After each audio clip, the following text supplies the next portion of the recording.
Admar Lopes acaba de sair, o presidente Pedrinho tem nova missão. Eu estou aqui em Buenos Aires e vou trazer todas as informações do Vasco que encara o Barraca Central na estreia da Copa Sul-Americana. E você vai acompanhar tudo aqui comigo. Salve você antenado aqui no canal, meu nome é Lineker Biondi, estou chegando com tudo.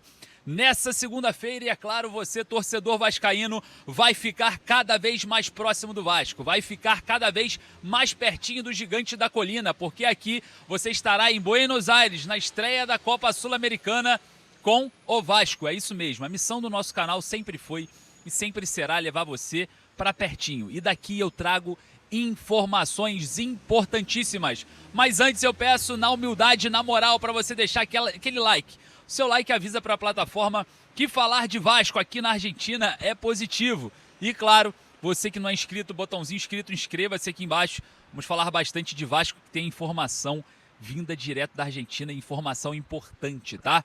Bom, olha só, nesse vídeo vamos tratar muito sobre a saída de Admar Lopes a caminho da Argentina. Vamos falar também sobre o presidente Pedrinho, que tem uma missão muito árdua na CBF. Na verdade, vai ser num hotel, né, no Rio de Janeiro, essa reunião. O presidente vai estar presente com Samir Chaldi e mais 40 representantes de clubes da Série A e clubes da Série B a respeito do futuro da Liga no Brasil. O Vasco faz parte da FFU, né? Um lado de uma liga, e tem também a Liga Forte, que é do outro lado, né? Outras equipes fazem essa composição. A ideia da CBF é o seguinte: fazer uma única liga. Fazer uma liga única e forte no futebol brasileiro. Então o presidente Pedrinho não vai estar aqui em Buenos Aires acompanhando a estreia da Sul-Americana exatamente por isso, por conta desse compromisso que tem junto a Samir Chaldi, junto à CBF, num hotel na Barra da Tijuca, para tratar-se desse grande problema, né, que existe essas duas ligas. O Vasco é a marca mais forte na FFU, né? Manda, tem mais poder. Na Liga Forte do outro lado tem outros clubes que têm um poder midiático também muito poderoso. O Vasco tem um poder de barganha muito interessante nesse momento, né, em relação às ligas. A ideia é juntar as ligas. Para o Vasco, confesso para você que eu não acho bom jogo, principalmente nesse momento da venda da SAF, né? E conversando com algumas pessoas aqui em Buenos Aires, o Vasco não se preocupa tanto com essa questão da venda da SAF. Acredita muito que é algo muito simples de se fazer. Essa questão de conflito de interesses não tem um nome confirmado ainda sobre Marcos Lamáquia, mas o Vasco nem trata como prioridade toda essa questão, exatamente porque não se tem ainda uma venda, né? Não está feita ainda o interesse público para ter aí uma preocupação em conflito de interesses. A ideia do Vasco hoje é muito tranquila em relação à venda da SAF. Então, se concentra um pouco mais na questão do potencial construtivo, né? A diretoria está muito focada nessa ideia de já conseguir resolver essa questão do potencial construtivo de São Januário. Então, reunião específica para ligas no Brasil, a ideia da CBF unificar, e vamos observar como que vai se comportar o presidente Pedrinho, que tem essa missão: proteger os interesses do Vasco na instituição, observar a proposta, né, de unificação das ligas e, claro, o que for bom para o Vasco, eu tenho certeza que o presidente Pedrinho irá fazer, estará presente hoje representando o Cruz Maltino.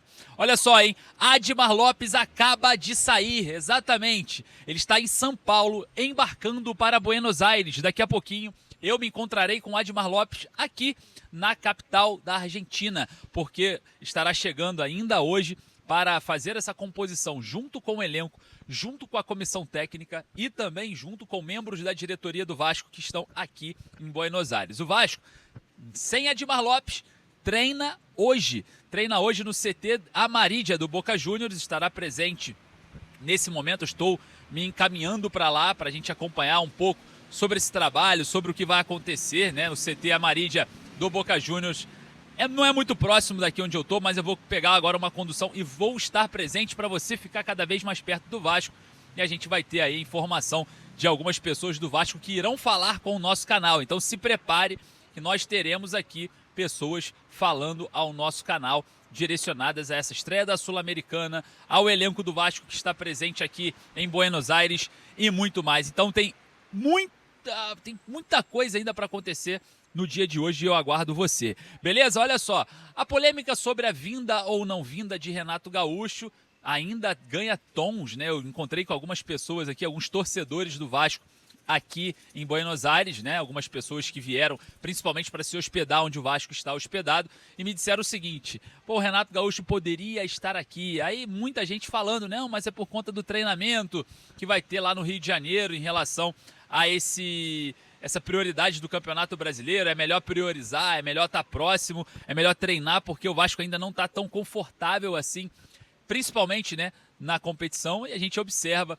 que realmente o Vasco tem essa dificuldade de pontuação, tem essa dificuldade de jogos ainda no Campeonato Brasileiro, mas o melhor treinamento, né, o mais compacto possível, seria o elenco inteiro estar aqui em Buenos Aires, pelo seguinte motivo: o elenco foi fragmentado, né? Tem um grupo no Rio, tem um grupo aqui na capital da Argentina. Esse é o grande problema, quando você vai realizar um treino, como vai acontecer um treino agora no CT do Boca Juniors, quando você tem um grupo cheio, o grupo inteiro, você consegue fazer treinamentos mais otimizados, situações de jogo, possíveis substituições, variações táticas e muito mais. Então eu acho que o Vasco perde um pouco em questão de treinamento, tendo essa fragmentação, né? Essa divisão dos dois grupos. Vou dar um exemplo aqui.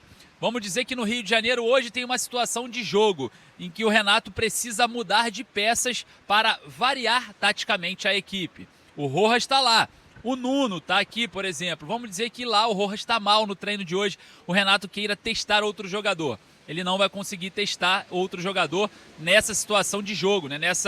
Vamos colocar assim, essa manipulação de jogo que acontece dentro do treino. Então acaba que a divisão de grupos ela não é benéfica, porque você perde as opções que te dão alternativas, que te dão uma busca melhor por situações. Então a gente tem esse motivo que é muito forte nos treinamentos, principalmente no dia a dia. Você ter todas as peças disponíveis para exercer um momento de simulação de jogo, onde você pode estudar colocar o Adson no lugar do Nuno ou colocar o Nuno no lugar do Marino. Enfim, você faz uma rotação por completo, você traz e otimiza toda essa questão envolvendo a simulação de jogo, e não tem treino melhor do que simular o jogo. Vou dar só um exemplo aqui. Sabe qual seria o melhor treino para o Vasco nesse momento? Seria jogar contra o Barraca Central, porque ali ficam expostos todos os erros, você consegue ter várias variações e você ainda poderia poupar. Entrava com time reserva contra o Barraca Central e faria algumas alterações para você fazer, né, a simulação de jogo em tempo real, literalmente em jogo. Você traz um entrosamento maior, você dá uma resposta também interessante ao grupo, né? Porque essa polarização, né, essa divisão, essa fragmentação acaba expondo, né, alguns jogadores. Ah, esse não serve, esse vai ficar para depois, esse não vai, esse pode sair no meio do ano, esse não vai. Então eu acho que em questão de treinamento é algo que é bem questionável. Mas se a gente for observar em questão organizacional, em questão logística, realmente você não tem um desgaste muito grande. Tá chovendo aqui em Buenos Aires, o tempo não tá tão firme assim, é um clima mais hostil, os jogadores ficam mais expostos, cansam mais, tem a questão da chegada no hotel, tem a questão da pegada de ônibus, agora se transportar para o CT do Amarília, realmente, né, é um momento de logística muito pesado, mas eu ainda prefiro que o elenco esteja junto e faça todas as simulações diante, né, dessa temporada de 2026. Mas as escolhas do Renato Gaúcho trazendo o resultado não tem problema nenhum. Se o Vasco vence o Barraca Central e vence o Remo, tá tudo certo, não tem problema. Agora é o seguinte, só não pode perder, porque eu tenho certeza, se o Vasco tem um resultado ruim aqui em Buenos Aires contra o Barraca Central e tem um resultado ruim lá em Belém do Pará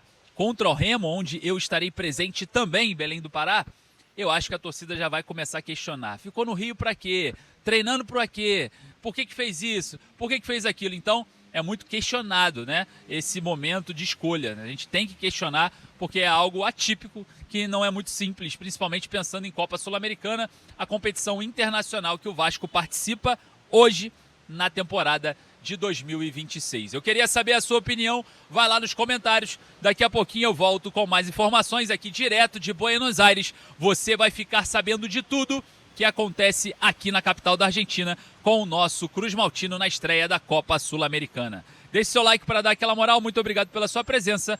Um forte abraço. Saudações vascaínas.